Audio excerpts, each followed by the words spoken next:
यहाँ पे हम देखते हैं energy level of spectroscopic terms, जिसमें हम Hund's rule of maximum spin multiplicity के बारे में देखेंगे। हून्स के द्वारा 2-3 पॉइंट्स बताए गए हैं स्पेक्ट्रोस्कोपिक टर्म या ग्राउंड स्टेट टर्म को निकालने के लिए, किस प्रकार से हम जो है स्पेक्ट्रोस्कोपिक टर्म या ग्राउंड स्टेट टर्म को हम किस प्रकार से कैलकुलेट करेंगे या निकालेंगे। पहला रूल इनका कहता है spectroscopic term with highest value off spin multiplicity is ground state, means maximum number of unpaired electron यदि प्रेजेंट होगा तो हमारा क्या होगा, ग्राउंड स्टेट टर्म होगा।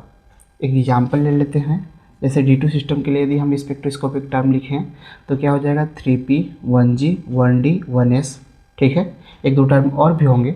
तो यहाँ पे यदि हम गिवन टर्म के अंदर यदि हम ग्राउंड स्टेट हमको पता करना है तो हमारा ग्राउंड स्टेट कौन सा हो जाएगा, जिसके लिए highest value off spin multiplicity, spin multiplicity क्या होता है 2s+1। तो यहाँ पे देखिए ऊपर की जो वैल्यू होती है वह 2s+1 या स्पिन मल्टीप्लिसिटी की वैल्यू होती है। तो यहाँ पे हाईएस्ट वैल्यू कितना है 3 है, तो हमारा जो 3p होगा वो क्या होगा, ग्राउंड स्टेट कहलाएगा।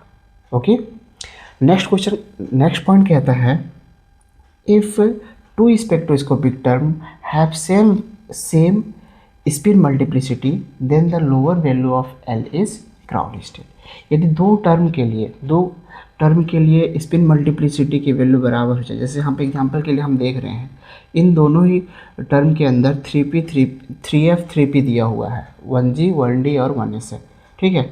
मैक्सिमम की बात कर रहे हैं हम, क्योंकि पहला हमारा जो पॉइंट है वो मैक्सिमम की बात करा हुआ है।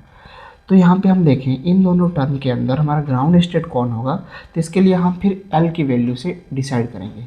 L की वैल्यू इन दोनों में हम देख लेंगे, तो इसके लिए L की वैल्यू ज़्यादा है F के लिए L की वैल्यू क्या होता है 3 होता है। तो यहाँ पे हमारा जो है 3f जो होगा वो क्या हो जाएगा ग्राउंड स्टेट, और यहाँ पे 3p ग्राउंड स्टेट। तीसरा कंडीशन क्या है, if both spin multiplicity and L value are same then ground state term will be. इसमें से ग्राउंड स्टेट टर्म कौन होगा, जिसमें आपका स्पिन मल्टीप्लिसिटी भी सेम हो और L की वैल्यू भी सेम हो। वैसी कंडीशन में हम इस फॉर्म J की वैल्यू से आइडेंटिफाई करते हैं या हम J की वैल्यू से डिसाइड करते हैं कि हमारा ग्राउंड स्टेट टर्म क्या होगा। तो यहाँ पे देखें J की वैल्यू के लिए क्या कंडीशन है, J की वैल्यू हम L-s कब पुट करेंगे या कब लेके चलेंगे, जब हमारा जो ऑर्बिटल होगा वो कैसा होगा, हाफ फील्ड होगा, लेस देन हाफ फील्ड होगा, लेस देन हाफ फील्ड। यदि हाफ फील्ड भी होता है तब ऐसी कंडीशन में हम L-s का उपयोग करेंगे J वैल्यू कैलकुलेट करने के लिए।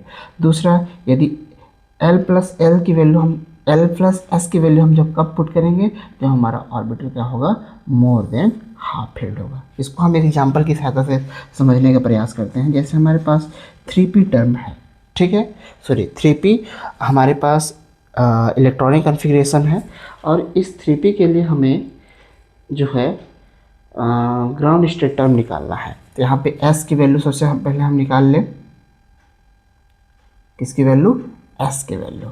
तो s की वैल्यू के लिए हम क्या करेंगे, यहाँ पे हम देख लेते हैं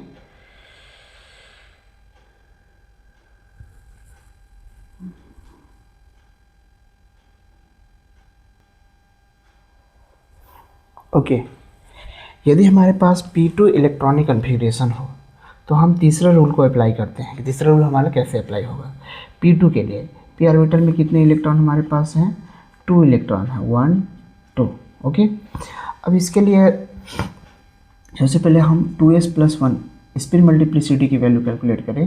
2 मल्टीप्लाई इलेक्ट्रॉन की स्पिन कितना प्लस हाफ कितना हो जाएगा 1 + 1, तो ये कितना हो जाएगा 3 हो जाएगा। नेक्स्ट p ऑर्बिटल दे रखा है, p ऑर्बिटल के लिए L की वैल्यू कितना हो जाएगा 1 हो जाएगा, मतलब हमारे पास ये होगा 3p हो जाएगा। अब हमारे पास देख लें हमारा जो ऑर्बिटल है वो लेस देन हाफ फील्ड है, आधे से कम भरा हुआ है, तो हम क्या यूज करेंगे, J वैल्यू कैलकुलेट करने के लिए L-s का उपयोग करेंगे। तो J वैल्यू के लिए हम L-s का क्या यूज करेंगे। L की वैल्यू कितना हो जाएगा, यहाँ पे L की वैल्यू हो जाएगा हमारा क्या हो गया, हाँ L की वैल्यू 1 - ये हो जाएगा एस की वैल्यू कितना है 1 है, तो ये कितना हो जाएगा 0 हो जाएगा जे की वैल्यू।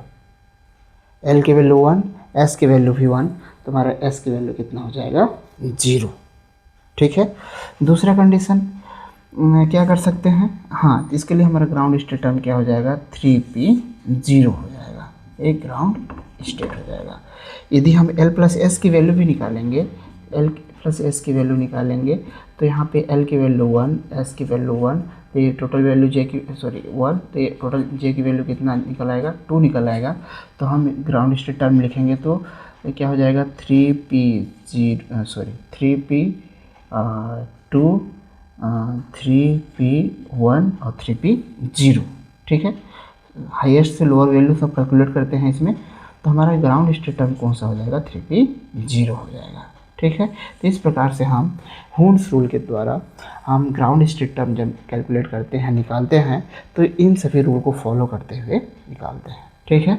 ये आपका हून्स रूल है। Thank you.